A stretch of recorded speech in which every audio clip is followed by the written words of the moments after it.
we use feedback to make our organizations better? How can leaders deliver feedback in ways that help staff grow and improve? In this episode, we'll be talking about feedback, how to do it so others can hear it, the role of compassion, and making sure that staff can learn and grow. Welcome to Coffee Time with Masterminds, a 30-minute conversation with leaders of mission-based organizations. I'm Rebecca Tuttle, founder and principal of Grant Right Now and Grant Writing for Good. I'm joined by my two co-hosts, Peter Blakely, principal of Blakely Consulting, and Cynthia Rojas, founder of 2 Year Growth. Welcome, everyone. Hi. How are you? Good. How are you? Good. It's snowing again. I don't know if it's snowing where you guys are. It's raining. Oh, It's nice and warm where I am. Oh, nice. Meaning like well, we're all coming over there. Mid-40s. So today we're talking about feedback. And I'll be honest, I hear that word and I'm already getting anxious. So Cynthia, help us. How can leaders deliver feedback, make the experience useful and less painful? You know, I have to tell you, this is interesting. When I was doing research on the show and in preparing for the show, I started out with looking at how to deal with negative feedback. And then I thought, wait a minute, I'm not being asked about negative feedback. I'm being asked about feedback. And so it's important, much like you, when I see the word feedback or hear the word feedback, I associate it with negativity. And so I think a lot needs to be done just there alone, right? How do we transform that so that it's a positive experience for our staff and not a negative one? So thank you for highlighting that, because I had the same issue. And feedback is one of probably the top three questions I get asked by new leaders is how do I give feedback in a way that people listen? And it's both an art and a science, and it takes a long time. This is not something that happens overnight. But I start with you have to build the foundation so that when you give feedback, your staff can hear it. And what do I mean by that? You want to start with relationships, right? And if you're not the kind of leader that takes the time to build relationships with your staff, and every time you talk to them, you're going to give them news about how they could do something better, then you really haven't developed or created the safe space that they need to hear that, right? So it starts with relationship. And we've all had bosses who, well, hopefully we didn't, but many people have bosses who start off, who are just transactional. They are ready to tell you what you did wrong. They don't tell you what you do right. And we're often left wondering and feeling badly. So let me ask you guys, how do you guys like to hear feedback? Let's start with Rebecca. What's one way you like to get feedback from when you were working in an office from your leaders? So that's a really good question, because I've had multiple roles in offices. So if I were in a development or a fundraising role in an office, I would want transparency. So I would want feedback that's going to help me move our proposals forward, maybe make improvements, or maybe they had a different idea for a different angle, or even that critical eye to say, this doesn't really make sense, or it needs some clarification. So that's one area of a role of feedback. The other is when I was doing home visiting, I would want feedback that was going to help me strengthen my knowledge and skill in the job so that I could meet my goal, which was to kind of move up in the ranks or progress through my career. And I'm not looking for feedback like, oh, you came in late, like the boss you described, right? You came in late 3 days a week. I'm looking for, tell me about your experience working here. Here's my impression being your mentor. How can you put the two together and grow in your capacity here? Yeah. So what you're talking about is that you do well when your leader takes the role of mentor or coach, right? Versus this policing and micromanaging that tends to happen with other leaders. Peter, how do you like to get feedback? It's interesting. Rebecca's first example was feedback about the work and how to make the work better. And obviously everybody likes that. To me, that looks like collaboration. Yeah. As opposed to the word feedback, which to me, my instinct is, oh, this is going to be about me and like a personal criticism, right?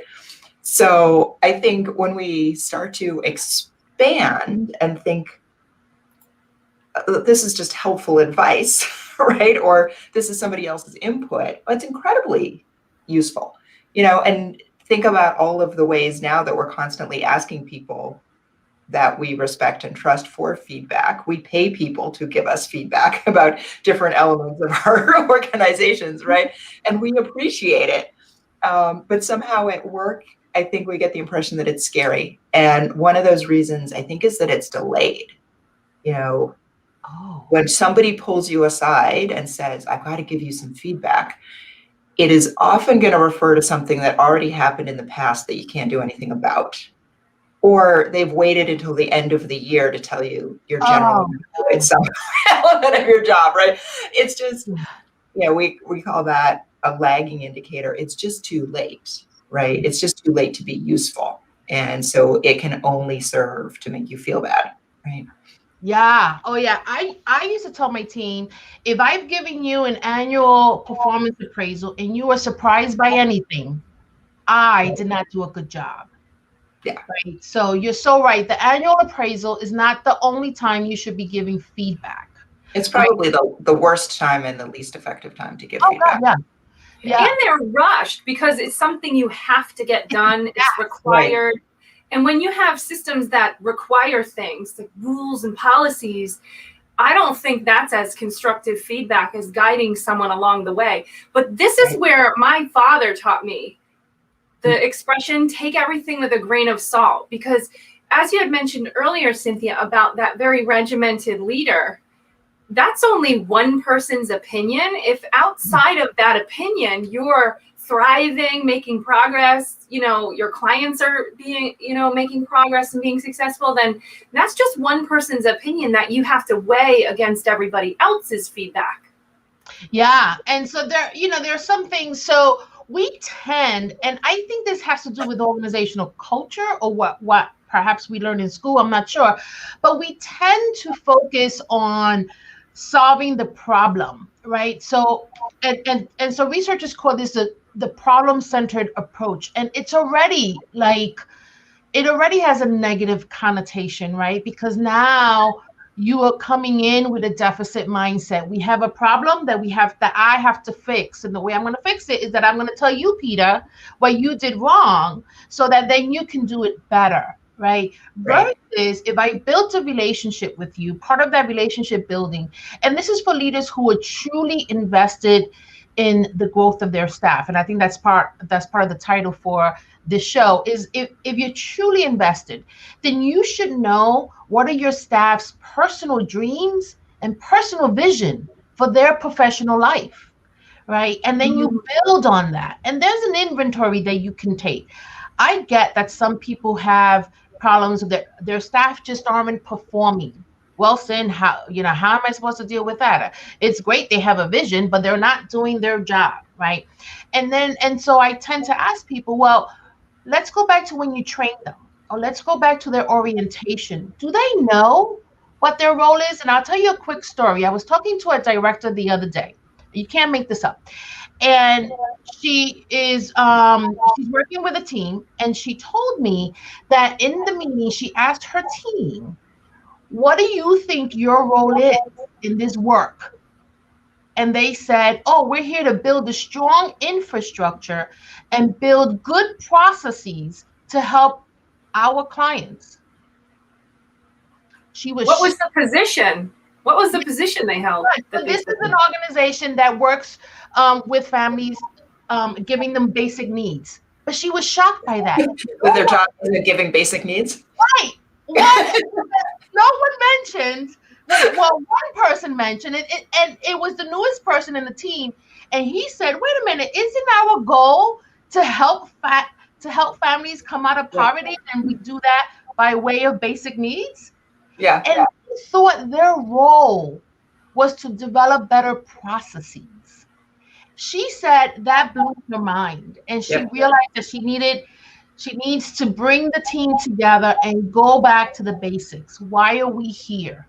What's our purpose? So there's a lot to be said about where your staff believes they should be at in terms of their professional tasks or their position on the team, and what is the team's goal. You'll learn a lot if you ask that very simple question. Why are we here? Why do we exist?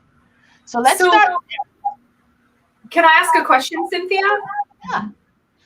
How can leaders develop or deliver that feedback to teams to make it more constructive for them so that they can make those transitional constructive adjustments?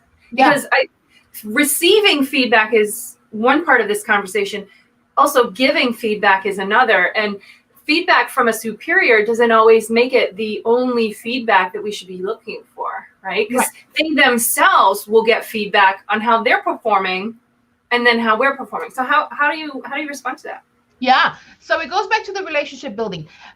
Once the team is very clear what the goal is, and usually the work of the leader is to go in and build that context. Again, you do this through time, right? But you also build in the context before you start a meeting, and making sure that the team understands and has bought into the goal.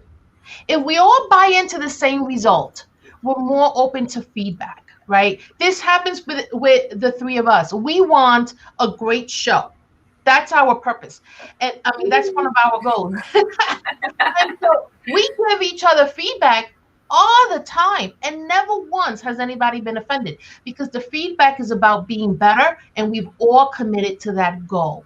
So the leader's job is to establish the commitment, and then it's easier to say, hey, Sin, you didn't pull your weight, or hey, Sin, you didn't do this, and I had to redo that part of the report. That becomes easier to hear because we had established a goal. So putting things into context is really, really important. I'll tell you another thing. So there's a lot of work with the brain, and you guys know, but I don't know if others know that I'm doing a lot of research in motivation. I've been really fascinated by motivation, especially during the pandemic. And so the research in motivation says that motivation turns into action, right? And it deals with the part of your brain that's also attached to emotions. So doesn't it make sense that positive feedback ignites motivation, which ignites action? So you want to start out with positive feedback because you want to get people moving. Which we don't have a lot. There's not a lot of positive feedback built into your professional life once you get past like kindergarten, right? I'm always talking to clients about like, there is no reason why you can't have a sticker chart in your office. Right.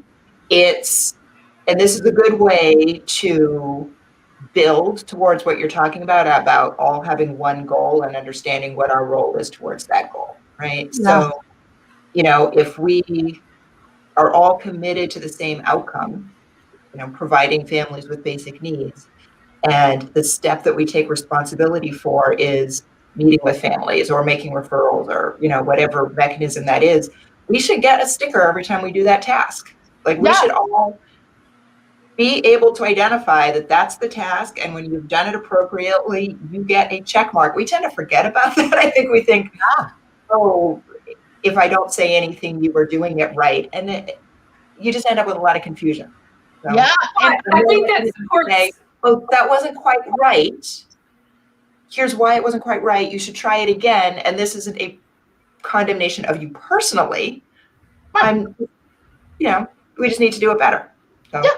Oh yeah. Go ahead, Rebecca. I think that supports, the feedback piece, but I also think it supports just the incentives, right? It's sort of a stone soup of good team productivity, right? What do you put in there? What do you incorporate? And incentive is actually exciting for many people. And it doesn't have to be at the end you win an electronic, right? Or you get a new chair for your office. It could be maybe you are leading the next team meeting, or maybe you get to, take an extra half an hour for lunch. So those things are important, especially in this work, because this work is hard. It's hard emotionally.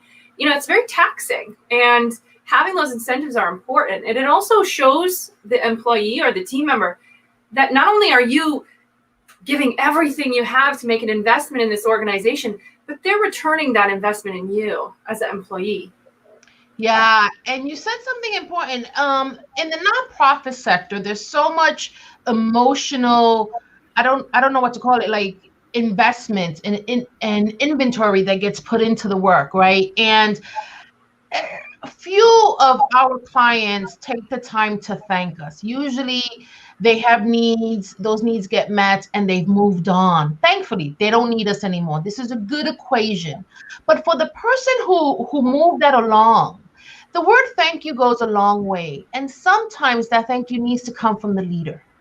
Somebody needs to recognize what we've done, that we've given our all. Even if it's not the client that's doing the recognition because they've moved on, rightfully so. But someone should say thank you. And so I think those are the two most beautiful words in the English language. And so learning how to say thank you, I think, goes a long way. Yeah. But also there's this thing about, the brain waves about negative feedback and positive feedback, and it's built into our biology, much like, with the whole fight and flight situation, that when we come up against danger, our pupils dilate, we get very focused, and we can't see the bigger picture because we're coming upon a threat.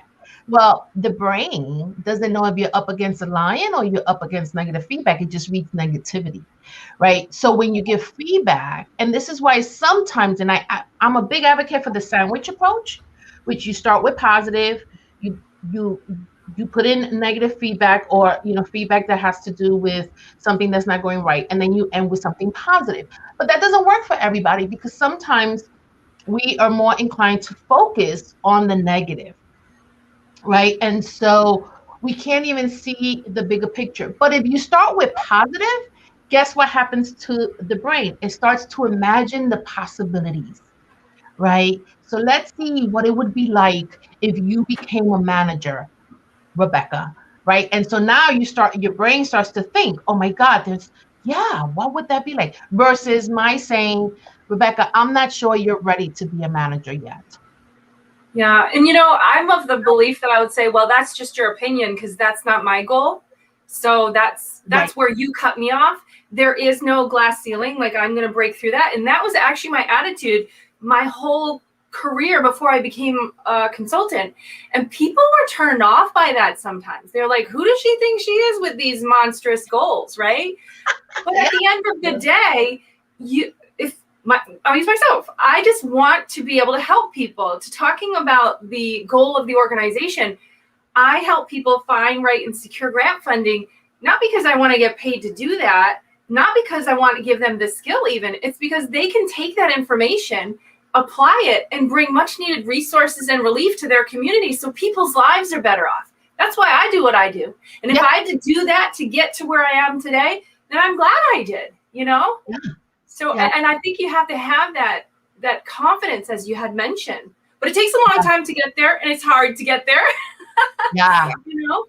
But that's kind of how we became consultants, right? We stood out from the pack. When you say you too?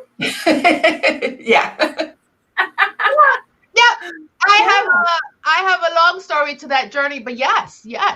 Definitely it had a lot to do with my motivation and my desire to help more people, and to broaden that. But I forgot the point I was going to make. So go ahead, Peter. What were you going to say? Sorry. I got really excited. I was going to ask you about the feedback sandwich, because and I think what you mean is say something positive, give some criticism, say something positive. My instinct is, well, why do you have to do that? If what you were saying, if you had a history of constantly telling people when they were doing something right, then when you offer an adjustment, it's just an adjustment. Why does it need a sandwich around it? Yeah. And I think that's more to coach the person who's giving the feedback, because we're also human, right? Mm-hmm. And so leaders are very busy. And if we just focus on what you do wrong, we can potentially do that one too many times. right? And so what it does is that it makes you pause as a leader. I know that I have to pause and be like, okay, how am I going to talk about this in a way that it gets heard?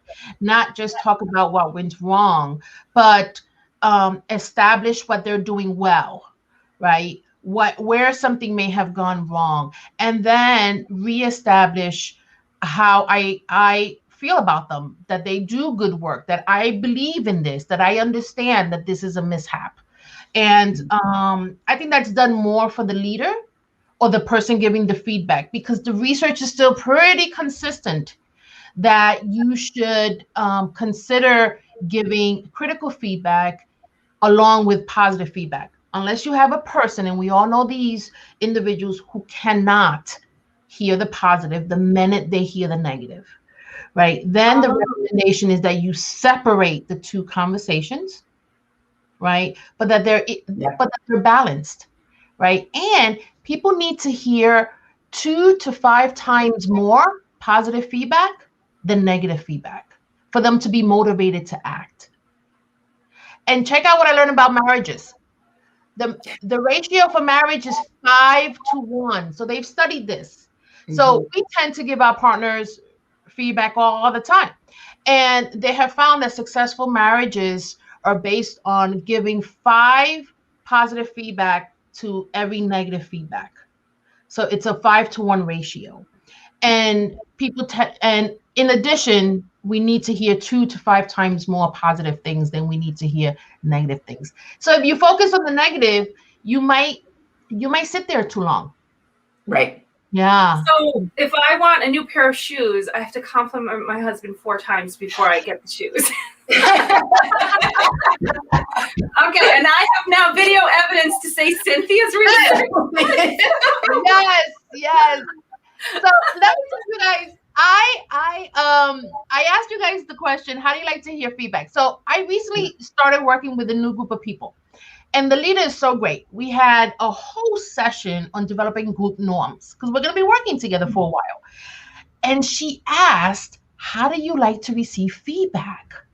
And so when it was my turn, I said, please do not start your feedback with, can I be honest with you? Oh, that's terrible. So then you know it's coming. It's probably even worse than, I need to give you a little bit of feedback. Yeah, it is the worst sentence ever. And when I am asked, I tell people. And if they didn't ask me and they go right into, can I be honest with you? I say no. No. Be compassionate. But honesty can go either way. And much like the word feedback, when you say to me, can I be honest? I'm going to wait for something negative. Well, I think that can be letting yourself off the hook for just being mean. I think so. And because you don't ask for permission in advance, you have given the other person responsibility for the mean thing you're going to say. Yes, that is something that is so true. Yes, because sometimes leaders feel they'll give the feedback and then, okay, I've done my job. And then they don't have to come back with the compassion because it hurts sometimes. And then if you don't address that hurt from that feedback or that person's inability to accept it, it can create toxicity in the team. And that's something that you want to avoid. Yeah. That's really interesting. So how do you lead the feedback then, Cynthia? That's a great question. Establish those norms. Again, this is the job of the leader, right? So if I'm the type of person, so I used to run a research team, and there's a lot of feedback that goes into that. Lots of checks and balances go into managing data. And so my team always knew that after the major steps, we were going to talk and we were going to explore what went well and what did not go well. So I built that into the expectation, right? But if I'm coming to work every day and one day you say, Cynthia, can I be honest with you? No. Compassion. passionate. And there's a book called The 1 Minute Manager. I don't agree with everything they say in the book, but there was one thing that I learned. They have a new version, but the old version, and I learned this very early when I became a manager. I was 26 years old when I became a manager, and it was very scary because I knew nothing about leading or managing. And so the book said, pretend everybody has a sign on their back that reads, "I want to feel important too." And I've never forgotten that this is about helping people grow and helping them be and feel like they're a part of something larger than who they are, right? And that maybe someone's in the wrong job, in the wrong role, right? And by building these relationships and having these conversations, you can find that out. No, but I am convinced, I've not done the study, but I am convinced that no one wakes up. I almost want to say very few people, but I'm going to go out there on the limb and name the extreme. No one wakes up and says, "I want to do mediocre work today." We might want an easy day, right? But no one wants to not do well. They don't want to not feel good, right? So let's not add to that feeling. Let's create a space that enables people to grow and really explore what their potential outcome could be, and vision and goals. Let's be part of that versus being the what was it? The dream killer, dream snatcher. That's what I used to call them, dream snatcher. You're such a dream snatcher. Don't do that. Oh, I'm posting all the rest of the books that you had made mention of in our planning, because we're getting close to the end. But yes, if anyone's interested in some of the more of this research that you recommend, Cynthia, I'm putting the books in the comments. Well, let me talk a little bit about them, because some of them are new. This book about helping people change. First of all, I love that title. You don't make people change. You could be part of that journey. That is a book about coaching with compassion. Right. So there's a lot. That's where I got the data about the negativity and positivity and how to save your marriage. Thank you very much. And then there's a book about touch points. And it talks about building relationships and how it is the leader's role to intentionally build touch points throughout the day, throughout the week, to build relationships. And then there's this new book by Fred Dust called Making Conversation. Can you imagine? We need a book on how to have conversations. But we've even lost that art. Yep. We've lost that art. When you give somebody feedback, give them an opportunity to respond. Make it two ways, right? Don't. And there's this whole, I'm going to just name a few tactical things. Make sure if you're not a morning person, don't give feedback in the morning. Please don't do that. If they're not a morning person, Right. Don't give them feedback in the morning. It's just unfair. You have to give people feedback when you're rushing off to a meeting. So you're like, I just have to tell you this thing, and then Oh my God. I can't. No, wait. Can I tell you something before you rush off? Have time, Peter. Go ahead, Rebecca. No, I was just saying, hang on. Can I tell you something quick before you rush off? No, actually, you can't. I'm late to a meeting. See, we just did the exercise right here in real time. Very real. I witnessed a leader give feedback to someone who was putting together an event, and you know how these things go. You have to make sure that the tables are right and the food has arrived and all this stuff. And the leader stopped and told the person something about what they were wearing. And I thought, you should never do that. I used to have a boss who would want to have that kind of conversation, this difficult kind of conversation, right before I went on vacation.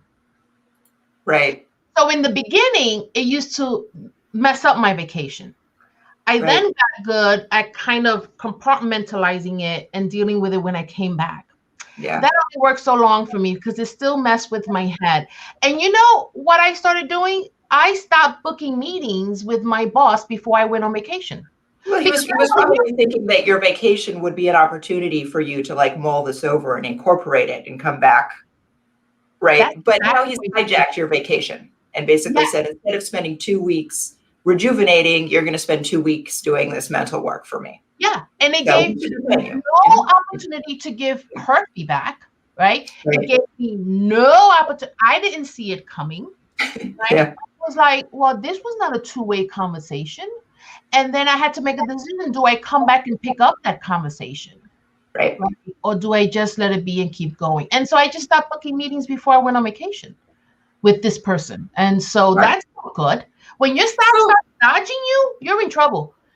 Whose responsibility, if your superior is giving you feedback and then you saying you should take some time to sort of sort it out in your mind and formulate your response, whose responsibility is it to revisit that feedback? Because I've observed two scenarios. One is, here's the feedback, mull it over and come back to me, right? And then that employee doesn't ever go back because they don't want to address it again. And then they're penalized for not returning. Versus if the superior, the supervisor rather, is giving that critical feedback, asking them to come back later, then I believe that the supervisor has a responsibility to readdress that, or at least begin the dialogue to readdress and not put that on the plate of the receiver. Yeah. Oh, absolutely. Absolutely. And it should be intentional. You should have practiced what you're going to say, but also check in. And I'll just be really quick. You know, did you train this person well? Is this a training issue and not a person issue? Did you orient them properly? Do you dislike this person? Now, we're human. We don't always like the people we work with, but you need to check that at the door when you're giving feedback, because now you start to steer toward the other way and you have a potential lawsuit. And were you clear on your expectation? And that's where most leaders usually draw a blank face, because they're like, oh, I'm not sure they expected this. So there are some things that leaders can do, but it is all on the leader. Trust me, if you build the relationship ahead of time, this all becomes easy and it just becomes routine. No, those are some great takeaway action steps that leaders can do. And they sound easier than they actually are. So taking the time to do that is important. Don't rush that process. Peta, do you want to end the show with your key takeaway? Because we're over a little time here. Sure.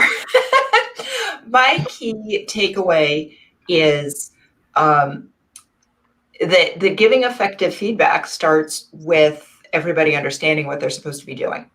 Yeah. That you can't give feedback or make adjustments if you haven't started the conversation with giving a clear example and making sure everybody understands what the goal is, so that the feedback is about the goal, not the person. Right.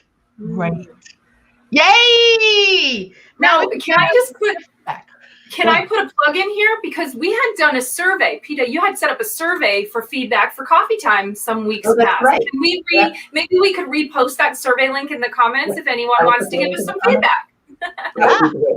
Yeah, we would appreciate that. I'll put the link in the comments. All right, that's it for Coffee Time with Masterminds. Thanks for joining us, everyone. Enjoy your weekend, and we'll see you next Friday. Take care. Have a great weekend. Bye.